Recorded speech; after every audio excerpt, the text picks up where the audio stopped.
Hi, my name is Tabitha James, and this is my video presentation for Communication Class 430 for Summer Session A 2016. In Chapter 1, page 10 of the textbook, it states that leadership is a special form of communication. Leadership is about who you are, about how you act, about what you do, and about how you work with others.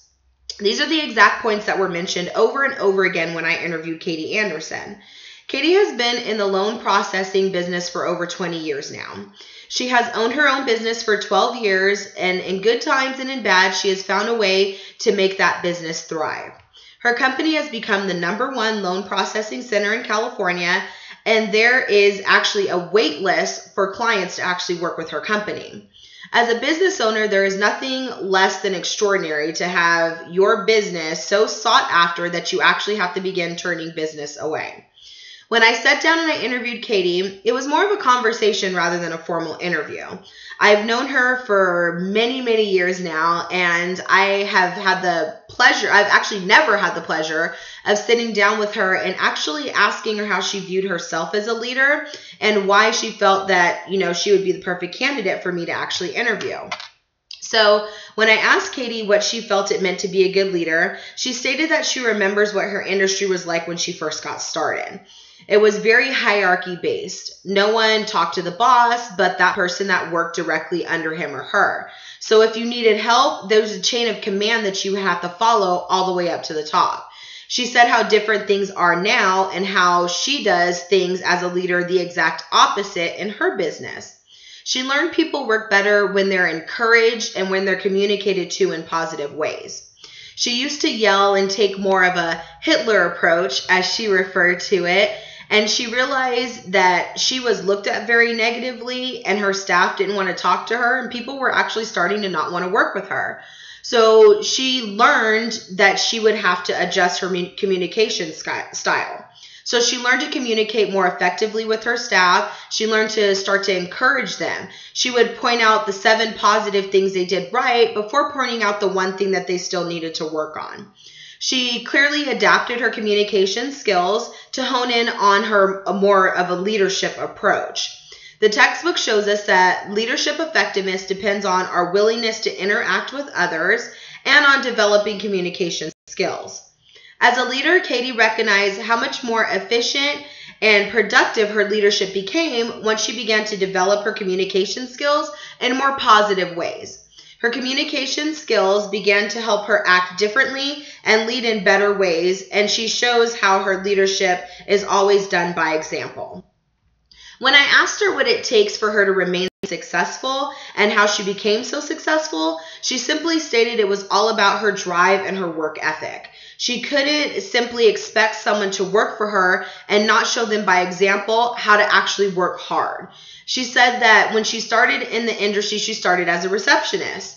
Her cousin taught her the ins and outs of the business, and it was then that she realized that this is where her skills were going to be best served, was to actually work with numbers. She enjoyed it, so she wanted to turn it into what she did for a living. She took the skills her cousin taught her, and she went back to school. She sharpened those skills, and with that knowledge that she gained in school, she grew her business and started her own way of processing that has actually led to her success today.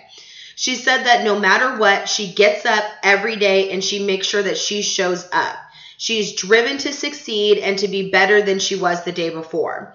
She shows her strong work ethic and her drive daily to her employees and shows them that just like her, they can do the exact same things and be the exact same way. So given her strong work ethic, focus, and drive, Katie shows her employees what to do to be a good leader. Being a leader doesn't just come without its own setbacks and failures, though. I addressed this topic with Katie. When I asked her what failures she had seen or she had succumbed to and how she had overcome them in the past 20 years, she stated that she feels people have natural traits and some are leaders and some aren't. And as a leader, you learn when to take risk.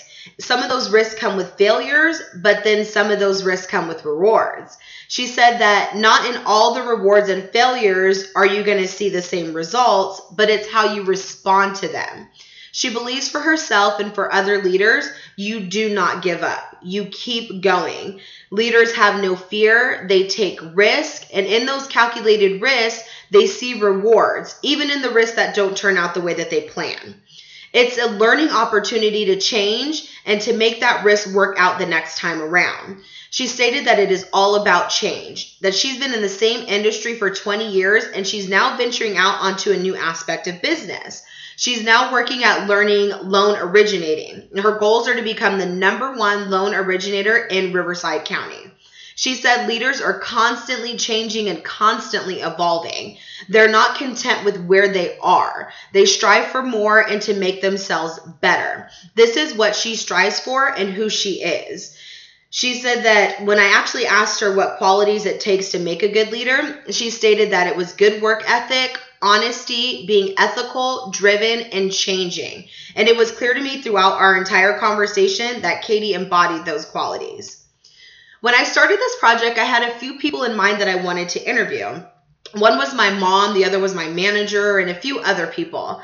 Not to take anything away from anyone else, but the reason I chose Katie is because of the way in which I see how she displays leadership. Not only within her professional life, but in her personal life. There isn't anyone around her she doesn't try and make better. For her, she said her mental and her physical health come first and foremost. She transformed her health as not just an every now and again thing, but as becoming a part of her lifestyle. She stated that in working out and eating right, her body stays fueled and she can be that much more successful. So she knows that if she's not mentally and physically happy, nothing else is going to fall into place. She knows herself and her lifestyle change have actually made her business even that much more successful. I personally feel Katie is a leader because of the ways in which she not only strives to make herself better, but to raise the bar for those around her. She can make you aware of the potential that you have within you that you never even saw before. For me personally, there's a quote in the textbook by Bob Eaton that sums her leadership up to me. It states, "A leader is someone who can take a group of people to a place they didn't think they could go." Katie is the reason I actually went back to school. She showed me through her words and her actions that what she accomplished can be possible for me too. She continues to push me and to challenge me to actually want myself to be better. So her vision and her motivation is why I feel she's a great leader and why I feel I'm one of the lucky ones to actually be privileged enough to see her leadership on a daily basis.